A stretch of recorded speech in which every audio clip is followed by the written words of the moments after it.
J'ai été violée par Gérard Depardieu en août 2018. Cela fait 1 an qu'il est mis en examen. Il travaille pendant que je passe mon temps à survivre. Donc pour recontextualiser un petit peu, c'est un ami de mon père. Ils se sont rencontrés dans les années 67, au moment d'un tournage. Mon père dirigeait un hôtel à Jougne. Et donc j'ai toujours grandi en sachant que Depardieu était un ami, était un proche. Donc c'était mon Charles, mon Gérard. Il m'a tenue dans ses bras quand j'étais bébé, donc il y avait une confiance et une estime. Donc à ce moment-là, il m'appelle et il veut savoir où j'en suis au niveau de la danse, du piano, c'est assez banal. Et donc je me rends chez lui et au bout assez rapidement tout bascule. Donc les faits que je dénonce après on les connaît, mais... Vous l'accusez de vous avoir violée? Oui. C'est ce qui a lieu une première fois et ensuite vous le revoyez combien de temps après? Une semaine, le 13. Donc, presque une semaine après, et c'est toujours à son initiative. C'est lui qui m'appelle pour que je vienne. De ma propre initiative, je ne fais absolument rien. Et donc, il se repasse la même chose encore le 13 août. Vous êtes donc violée 2 fois par Gérard Depardieu. Est-ce que vous mettez tout de suite le mot de viol sur ce qui vous arrive? Je pense que je suis dans un état de souffrance extrême et je sais qu'il s'est passé quelque chose de très grave. Mais je vais mettre peut-être un petit peu de temps pour l'intégrer et le conscientiser. Et c'est vraiment là que je vais faire la démarche d'aller porter plainte le 27 août. Mais il aura fallu vraiment tout ce temps pour vraiment, l'intégrer. C'est vraiment ça, toute l'horreur. Et ça n'a pas de sens, c'est d'une violence inouïe. C'est très difficile pour le cerveau, il y a un taux de stress qui est énorme, on peut mourir, il y a quelque chose de l'ordre de la survie.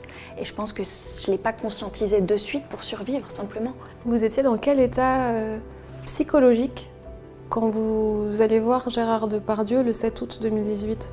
Je suis dans l'anorexie, je pèse 37 kilos et vraiment j'y vais avec l'idée que j'espère vraiment qu'il n'a pas préparé de petit déjeuner parce que oh là là, il ne faut pas que je grossisse. Vous êtes vulnérable?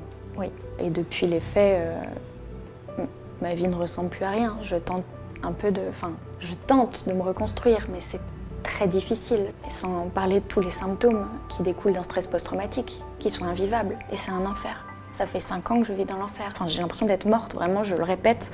Et je me dis là, si je veux m'en sortir, sans être sûre de m'en sortir, il faut que je fasse quelque chose. Et de là, je vais porter plainte.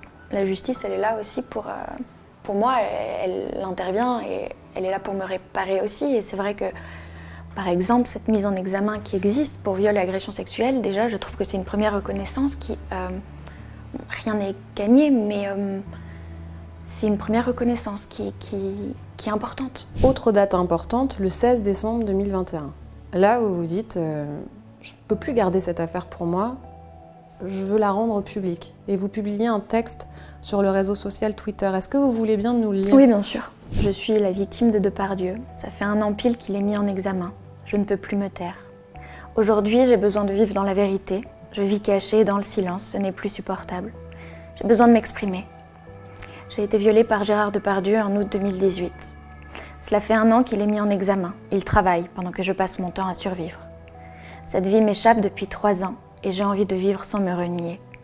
Cette prise de parole risque d'être une secousse immense dans ma vie. Je n'y gagne strictement rien, si ce n'est l'espoir de récupérer mon intégrité.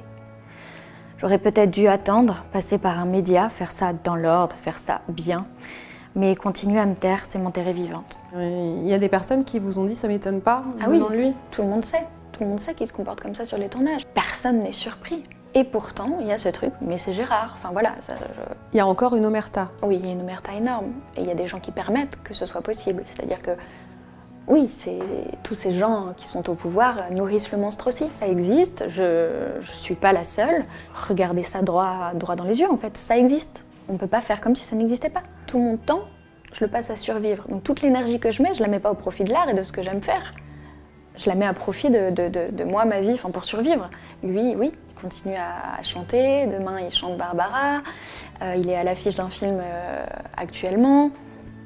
Donc oui, c'est injuste, une injustice terrible. Toutes ces femmes qui viennent parler, qui viennent contribuer, qui viennent amener leur témoignage à la justice, je trouve ça énorme et j'espère que ce n'est que le début de quelque chose, parce que quand on imagine qu'il a fait 200 films...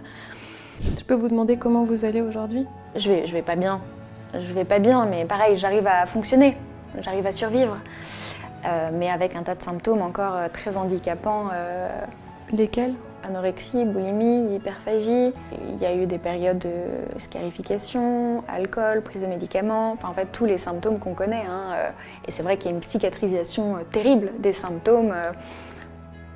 Et c'est très dommage, ça fait juste partie d'un stress post-traumatique en fait, toutes ces choses-là. Après, il y a des moments où j'ai l'impression que je vais mourir ou parce que je revis les choses à l'identique, les faits à l'identique, donc vraiment sensation de mort imminente, crise d'angoisse énorme, terreur nocturne, cauchemar. En fait, tout est impacté. Tout mon être est impacté.